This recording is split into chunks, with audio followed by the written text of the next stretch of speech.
আমাদের দেখিস তো, হ্যাঁ সেই স্কুলে থাকলে তো স্কুলের মেয়েগুলোকে তো পেয়ে যায়, তাও পালিয়ে যাচ্ছে, চিন্তা নেই। স্কুলে শুনছে বলছে 9-10 হবে, কিছু বলিস হবে ও স্কুলে তো এত বলে আসি পার্সোনাল ভাবে করছে, তারপরেও তো ওরা তো বিয়ে করছে বলেই তো এইগুলো এসেছে, নাহলে তো আসতো না। তা তোমরা কি জানো যে মেয়েদের বিয়ের বয়স বা ছেলেদের বিয়ের বয়স, ও যেমন বললো আমার 19 বছর বয়স, আমার বইয়ের বয়স 16 বছর, তুমি জানো যে এটা তোমার বিয়ের বয়স, তুমি আইনের বিরুদ্ধে করছো বিয়েটা? বিয়ে করবে না কেন? বিয়ে করার জন্য তো কেউ বারণ করেনি, কিন্তু সেটা নির্দিষ্ট বয়স হতে হবে, তো একটা পরিণত বয়সে দরকার। এই বয়সে আবার মেয়েটা যদি মা হয় সেটা আবার আর একটা ভুল, বুঝতে পারলে তো? মানে মা যদি নিজে পরিণত না হয় তাহলে সে কি পরিণত বাচ্চার জন্ম দেবে? আর একটা পরিণত শিশু না হওয়া মানে বাবা মায়ের সারা জীবনের ভোগান্তি। এরকম শিশু জন্ম দিলাম আর না দিলাম, সে দেওয়াটা অন্যায়, অপরাধ। হ্যাঁ, আমার ছেলে ডাক্তার, ব্যারিস্টার, উকিল, হাকিম হবে এটা নয়, আমার সুস্থ স্বাভাবিক একটা শিশুর জন্ম দেবো, আর ভদ্র প্রতিষ্ঠিত হবে, ভালো মানুষ, ভালো মনের, ভালো স্বভাবের মানুষ হিসাবে, যেটা নেক্সট টাইম তোমাদের মতো ভুল যাতে না করে সেটার জন্য। তুমি কি কাজ করো ভাই? কি কাজ করো? রাজমিস্ত্রি। তাহলে তোমার বিয়ে এর বাপের বাড়ি কোথায়? কি ফেসবুকে আলাপ নাকি ফোনে আলাপ? তাহলে আত্মীয় বাড়ি? তা বিয়েটা কি পরে করলে তোমার অসুবিধা হতো? তোমার বাড়ি শোনো না, বিয়ে তোমরা প্রেম করছো করো, বাড়িতে বলে করো না কেন যে আমি প্রেম করতে পারি? ব্যাস, বাবা মার সাথে একদম খোলামেলা হতে হবে। বাবা মা দেখে দেবে না তোমরা দেখে করবে, অসুবিধা কোথায়? বরঞ্চ এতে বাবা মা অনেক সেফ থাকবে, আমার তাই মনে হয়। কি দিদি, তাই তো? বাবা মা মানে তুমি এই নিত্য ঝগড়া ঝাঁটি অশান্তি করবে, সেটা বাবা মাকে তখন দোষারোপ, এই তুমি দিয়েছো, এই তুমি করেছো, এই করেছো, তারপর এবারে বাবা মা তোমাকে বলবে সেটা যে তুমি করেছো, তোমার ব্যাপার তুমি বুঝে নাও, সেটা তোর 21 আর 19 হোক, তারপরে বিয়েটা পরিণত হবে আর একজনের সাথে বিয়ে করে নেবে, আরেকজনের সাথে প্রেম করবে। নিজেদের এখনই তো বিশ্বাসটা থাকছে না, পরবর্তীতে তো থাকবে এই বিশ্বাসটা। নিজেদের বিশ্বাস নিজেরা রাখতে পারছেন, তাই তো? এটাই ব্যাপার তোমাদের এই বয়সী ছেলে মেয়ে। তোমরা এখন খারাপটাই শিখবে, মানে তোমাদের ভালো মন্দ বোধ তো তৈরি হবে না, না সেই বোধই আসেনি। আর ওই মানে ভালো মন্দ যে যেখানটা শেখার জায়গা, যারা বলবে তাদের কথা মানবে না। এই যে আমাদের আশা দিদিরা বাড়িতে গিয়ে গিয়ে বলছে, দিদিদের কাছে বকুনি খাচ্ছে, দিদিরা উপরে যাচ্ছে গিয়ে ওখানে আমাদের কাছে বকুনি খেয়ে আসে, আমরা যেখানে যাচ্ছি সেখানে গিয়ে বকুনি খেয়ে আসি।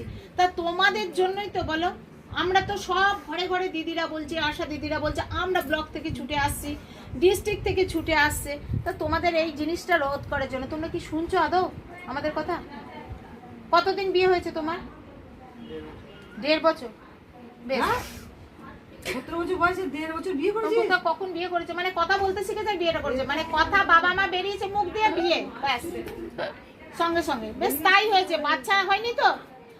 কি ব্যবস্থা নিয়েছো? ওই তো 2 দিন পর মোটা কেটে যাবে, ওই বউটাকে ছেড়ে দিবি, আবার একদম ওষুধ খাওয়া যাবে না। তুমি ওষুধ মোটেও খাওয়া যাবে না। ওষুধ খাওয়া মানেই খারাপ। ওই মেয়েটার এখন ছোট বয়স, এখন বুঝতে পারছে না, যখনই একটু বয়সটা ভারী হবে ওষুধের একটা সাইড এফেক্ট আছে। 1 নম্বর ভুল করেছে ওই মেয়েটাকে বাচ্চা অবস্থায় বিয়ে করা, বিয়ে বয়সের আগে বিয়ে দিয়ে, ঠিক আছে? 2 নম্বর ভুল যেন আর করবে না, ওষুধ খায় যে বাচ্চা বন্ধ করার জন্য। বাচ্চা বন্ধ করার জন্য ব্যবস্থা আছে দিদিদের কাছে, দিদিরা যেটা বলবে সেটা কিন্তু মেনে নেবে, তোমার ভালোর জন্য, তোমার বইয়ের ভালোর জন্য বলবে, বুঝতে পারলে? একটা ইনজেকশন ব্যবস্থা আছে, দিদিরা বলে দেবে, সেই মতো দিদিদের সাথে মিটিং শেষ হওয়ার পর কথা বলে নেবে, বুঝতে পারলে? এটা যেন হয়, আমি যেন দ্বিতীয়বার না শুনি, দিদি যেন না কমপ্লেন করে যে তোমার বউ কাট করে এসেছে, বুঝতে পারলে? এটা যেন না হবে। 19 বছর পূর্ণ হবে, তারপর প্রেগন্যান্ট হবে। তোমাদের বাচ্চা হবে না, বিয়ে হবে না, প্রেম করবে না, কেউ বারণ করেছে? কেউ বারণ করবো কেন? এটা আমরাও তো হয়ে আসছি, আমাদেরও তো হয়েছে, তোমাদের আমরা বারণ, কিন্তু আমাদের নির্দিষ্ট বয়স থেকে ভালো জিনিস ইনজেকশন। কপাটিটা পড়ানো যায় না, তাই নলে কপাটির মতো জিনিস নাই, কপাটির মতো জিনিস নাই, কপাটি পড়ানো যায় না তোদেরকে, সেই জন্য একটা বাচ্চা না হলে কপাটি পড়ানো যায় না। ইনজেকশন সব থেকে সেফ পদ্ধতি। কেন যে তোরা নিচ্ছিস না, আমরা এত ভয় কিসের? আমাদের সেফ থাকলে দিদিমণিরাও সেফ রইলো যে না আমার এরা ভাবছে বোধহয় ওই ইনজেকশনটা নিলে আর আমাদের বাচ্চা হবে না, এটা একদম ভুল ধারণা। আরে কিছু না, তোমাদের ক্ষতি করে আমাদের কিছু লাভ, আমরা চাই তোমরা ভালো থাকো, যার জন্যই আমাদের এত কিছু প্রচেষ্টা। স্টিল ছবি তুলবেন দিদি, দিদি স্টিল ছবি তুলবেন, এত কিছু হ্যাঁ? কে বলেছে পেটে রক্ত জমেছে? কে বলেছে? হ্যাঁ, কে বলেছিল? ডাক্তার বাবু বলেছে না তোমার বর বলেছে? রক্ত জমেছে পেটে, কি করে বুঝলে? কি করে বুঝলে পেটে রক্ত জমেছে? তলপেটটা ভারী হয়েছে ওই জন্য রক্ত জমেছে এসে। কি করে বুঝলে যে তোর রক্ত জমে গেছে পেটে? সবাইকে বলো, সবাই শুনুক, তোমার সমস্যা তো সমস্যা বলো। বলো কোথায় রক্ত জমেছে তুমি বলো, নিজে তোমার যে পেটে রক্ত জমেছে তুমি বুঝলে কি করে? এই 4 দিন 5 দিন পর্যন্ত পুরো দমে হয়, 10 দিন 11 দিন 12 দিন পর্যন্ত থাকে। হ্যাঁ, হয়তো সেই যে হাড়ে হয় 1-2 দিন, সেই হাড়ে না অল্প স্বল্প, এটা নিয়ে কোনো সমস্যা নেই। এ তো এখন 14-15 বছর, এ তো এখন উঠতি বয়স, এই তো এখন হরমোনাল যে ছেলেগুলো, এগুলো নিয়ে সমস্যা নেই।